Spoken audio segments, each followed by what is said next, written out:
ассалому алайкум бинандагони гиромӣ, ба таваҷҷӯҳи шумо барномаи иттилоотии пайғом. Инак дар барномаи мо тамошо кунед.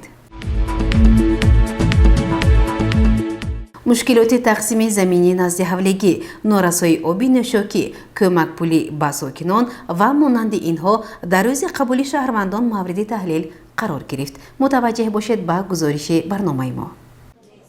طبق دستور سپارش‌های اساسگذاری صلح و وحدت ملی پیشوای ملت، پرزیدنت جمهوری تاجیکستان محترم امامعلی رحمان هر هفته روز شنبه از جانب راهبریت تمام زینه‌های حاکمیت دولتی از جمله رئیسان شهر و ناحیه‌های مملکت قبول شهروندان اینچنین حل و فصل عرض و شکایت‌های آنها را مورد بررسی قرار می‌دهند.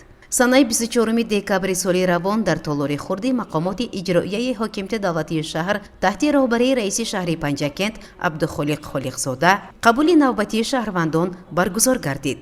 дар он муовинони раиси шаҳр, роҳбарони корхонаву ташкилот ва муассисаҳо инчунин шахсони масъул иштирок доштанд. шаҳрвандон вобаста ба масъалаҳои гуногун ба таври рӯбарӯ ва суҳбати озод ба роҳбарияти шаҳр муроҷиат карданд. сокинони шаҳру деҳоти Панҷакент бештар бо масоили замин ва баҳси он, ҳимояи ҳуқуқҳои шаҳрвандӣ, сохтмон, кӯмакҳои иҷтимоӣ ба таври ройгон ё нимагӣ табобат кардан, таъмини оби нӯшокӣ ва полизӣ, таъмин намудан бо масолиҳи сохтмонӣ, таъмири роҳ, манзил ва монанди инҳо ба раиси шаҳр муроҷиат карданд.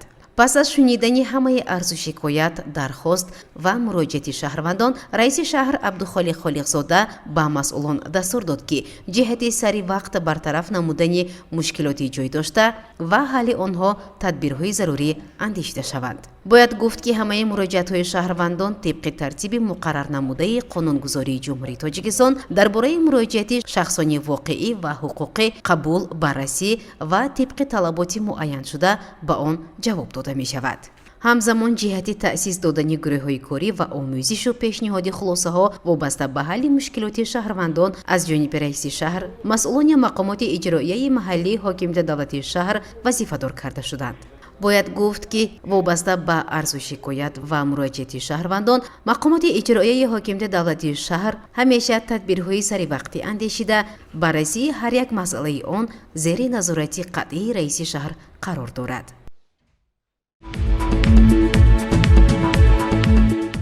санаи 26 декабри соли равон дар толори мақомоти иҷроияи ҳокимияти давлатии шаҳри Панҷакент маҷлиси ҳафтавори назди раиси шаҳр баргузор гардид ки дар он масъалаҳои муҳими рӯз мавриди баррасӣ қарор гирифт ва нақши вазифаҳо барои ҳафтаи ҷорӣ муайян шуданд.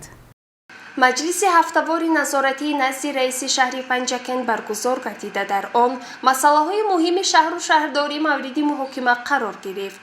нахуст раиси шаҳр қайд кард ки санаи 23 декабри соли 2022 дар ҷаласаи якҷоии маҷлиси миллӣ ва маҷлиси намояндагон асосгузори сулҳу ваҳдати миллӣ пешвои миллат президенти ҷумҳурии Тоҷикистон муҳтарам Эмомалӣ Раҳмон бо паёми худ дар бораи самтҳои асосии сиёсати дохилию хориҷии ҷумҳурии Тоҷикистон ба маҷлиси олӣ суханронӣ намуданд. дар паёми худ ба маҷлиси олӣ президенти ҷумҳурии Тоҷикистон муҳтарам Эмомалӣ Раҳмон оид ба пешбурди самараноки сиёсати хориҷӣ ва таъмини пешрафти соҳаҳои иқтисоду саноат, энергетика, роҳу нақлиёт, амнияту мудофиа, ҳифзи ҳуқуқу тартибот, тандурустӣ, фарҳанг, илму маориф, ҳифзи иҷтимоии аҳолӣ, ҷавонон, варзиш ва сайёҳӣ вазифаҳои мушаххас ба миён гузоштанд. раиси шаҳр масъулонро вазифадор намуд ҷиҳати шарҳи паёми пешвои миллат муҳтарам Эмомалӣ Раҳмон ба маҷлиси олии ҷумҳурии Тоҷикистон дар корхонаю ташкилотҳо, муассисаҳо корҳои тарғиботиву ташвиқотиро ба роҳ монанд. сипас ҳисоботи мудири шӯъбаи ташкилӣ ва кор бо кадрҳои дастгоҳи раиси шаҳр бобати риояи тартиботу интизом байни хизматчиёни давлатӣ шунида шуд. раиси шаҳр аз роҳбарони раёсати молия, нозироти андоз пурсиш ба амал оварда ҷиҳати рафъи камбудиҳои ҷой дошта масъулинро вазифадор намуд.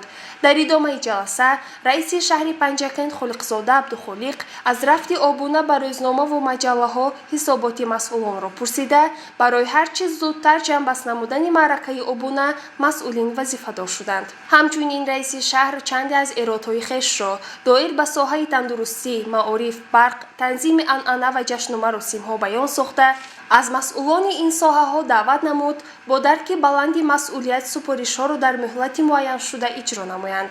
маҷлиси ҳафтавори назоратиро раиси шаҳри Панҷакент Абдухолиқ Холиқзода ҷанбаст намуда, ҳозиринро бо фарорасии соли нави мелодӣ табрик гуфта, дар соли 2023 барору муваффақиятҳо таманно намуд. гузориши Сабрина Акрам ва Вайс Моҷон Холов. идомаи барномаи иттилоотии пайғом. ба муносибати 35-солагии истиқлоли давлатии ҷумҳурии Тоҷикистон дар шаҳри Панҷакент корҳои ободонӣ ва асфалтпӯшкунии роҳҳо бо маром идома дорад. мутаваҷҷеҳ бошед ба гузориши хабарнигорони мо. мардуми сарбаланди шаҳри Панҷакент ва деҳоти он барои ободу зебо ва хуррам гардонидани маҳаллаву кӯчаҳо ва роҳҳо дастаҷамъона ва муташаккилона ба корҳои бунёдкорӣ бо ҳисси баланди ватандӯстӣ камари ҳиммат бастанд. бо дастгирии мақомоти иҷроии ҳокимияти давлатии шаҳри Панҷакент, саховатмандон, соҳибкорон ва кулли сокинони шаҳр роҳҳои автомобилгард асфалтпӯш гардида ободу зебо гардонида шуда истоданд. имрӯзҳо бошад бо саҳмгузории сокинони деҳаҳои Шӯрча, Сарв, Зевон ва Шӯрчаи хурди ҷамоати деҳотӣ Деваштечи шаҳри Панҷакент бо мусоидати мақомоти иҷроию ҳокимияти давлатӣ дар заминаи дастуру супоришҳои асосгузори сулҳу ваҳдати миллӣ президенти ҷумҳурии Тоҷикистон муҳтарам Эмомалӣ Раҳмон роҳи байни шаҳри Панҷакент ва ин деҳаҳо асфалтпӯш карда шуда истодааст. дар маросими оғози асфалтпӯш намудани роҳ раиси шаҳри Панҷакент Абдухолиқ Холиқзода худ иштирок намуда ба сокинони деҳаҳо барои ин иқдоми наҷиб изҳори сипос намуд. тавре иттилоъ доданд, роҳ дар масофаи 3,2 километр асфалтпӯш карда рафтуҳои нақлиёт ва сокинони ин деҳаҳо ба шаҳр роҳаттар хоҳад шуд. бо дастури мақомоти иҷроии ҳокимияти давлатии шаҳр ба асфалтпӯш намудани роҳ техникаю механизм ва мутахассисони муассисаи назорати давлатии истифодаи роҳҳои автомобилгарди шаҳр ҷалб шуданд. чӣ тавре сардори муассисаи давлатии нигоҳдории роҳҳои автомобилгарди шаҳри Панҷакент Пиров Маҳмадраҳим иттилоъ дод, имрӯз онҳо нигаҳдории 296 километр роҳро бар уҳда доранд. имсол бошад 13 километр роҳ асфалтпӯш гардидааст, аз ҷумла 1,9 километр дар роҳи Дупула Хурмӣ, 2 километр дар роҳи Колхозчиён ва ҳамзамон роҳҳои дохили шаҳрӣ. ба иттилои манбаъ дар соли равон 2 пули мошингузар сохта мавриди истифода қарор дода шуданд. мақомоти иҷроии ҳокимияти давлатии шаҳри Панҷакент инчунин муассисаи давлатии нигоҳдории роҳҳои автомобилгарди шаҳр сокинон тасмим доранд то таҷлили 35-солагии ҷашни истиқлолияти давлатии ҷумҳурии Тоҷикистон роҳҳои таъмирталабро таъмир намуда онҳоро пурра асфалтпӯш намоянд. гузориши Мартаба Раҳмонова ва Шовсайн Солиҳов.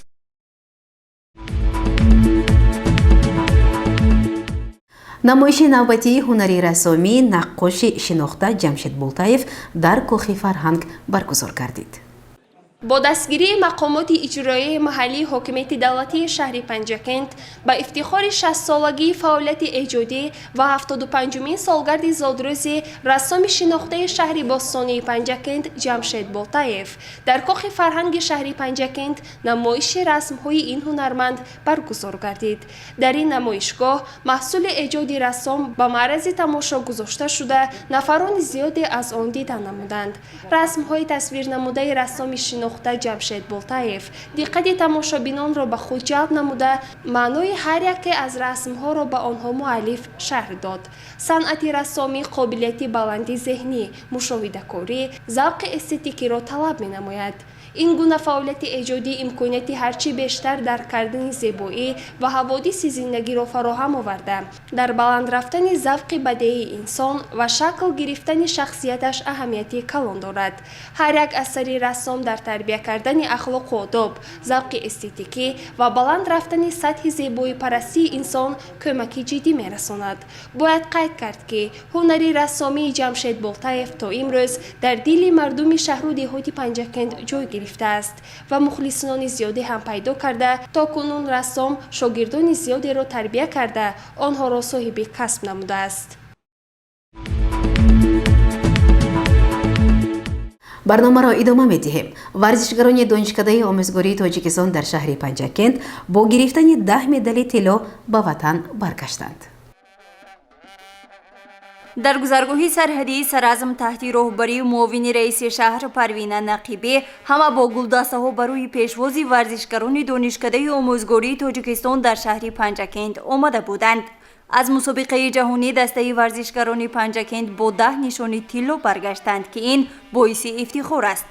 дастпарварони муассисаи давлатии мактаби варзиши шаҳр ва маҳфили донишкадаи омӯзгорӣ устоди донишкада Ойбек Бердимуратов, Миршод Самадов ва паҳлавон духтар Моҳира Нодирова аз мусобиқаи байналмилалӣ аз рӯи намуди пауэрлифтинги сеҳарба ки дар шаҳри Суздали Русия доир гардид бо 10 нишони тилло, 5 нишони нуқра ва ғолиби мутлақи ин мусобиқа ба ватан баргаштанд ки онҳоро аз номи мақомоти иҷроияи ҳокимияти давлатии шаҳр, муовини раиси шаҳр Парвина Нақибӣ, устодони донишкада, падару модарон ва донишҷӯён пешвоз гирифта, Парвина Нақибӣ аз номи раиси шаҳр Абдухолиқ Холиқзода ғолибонро шодбош гуфта ба онҳо дар мусобиқаҳои минбаъда низ муваффақият орзу намуд ва ҳамчун нишони эҳтиром ва қадршиносӣ хилъати зарбофт пӯшонида гулдастаҳо тақдим намуданд.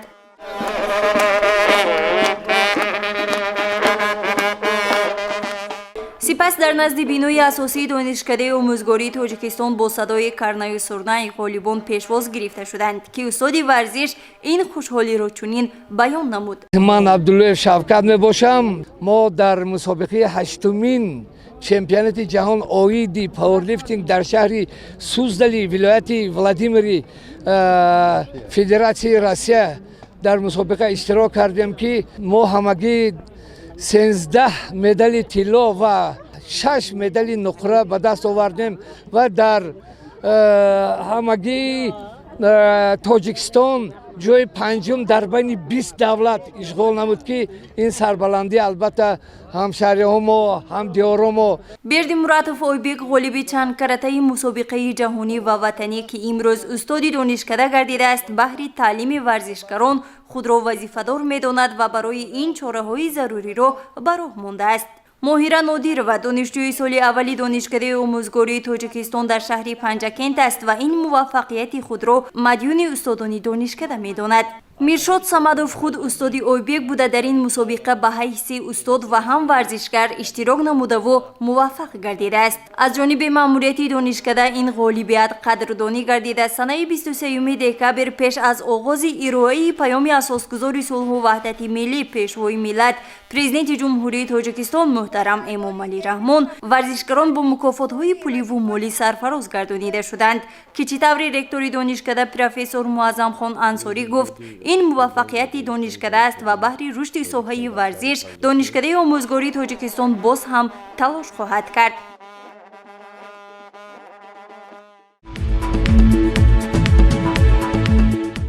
бинандагони гиромӣ дар ҳаминҷо барномаи иттилоотии пайғом ба поён мерасад. барои ҳар яки шумо саломативу сарбаландиро хоҳонем. хайр.